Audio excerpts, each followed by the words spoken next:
Hello, dear friends. This is Phone Support Channel.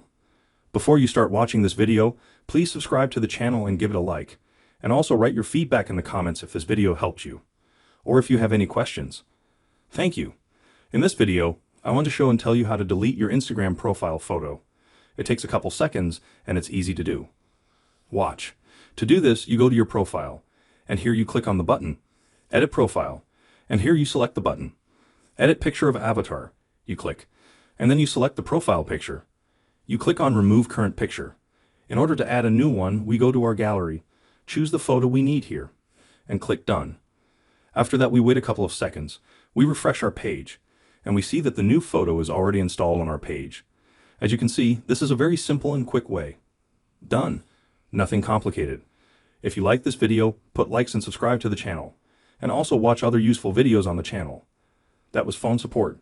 See you later. Bye bye.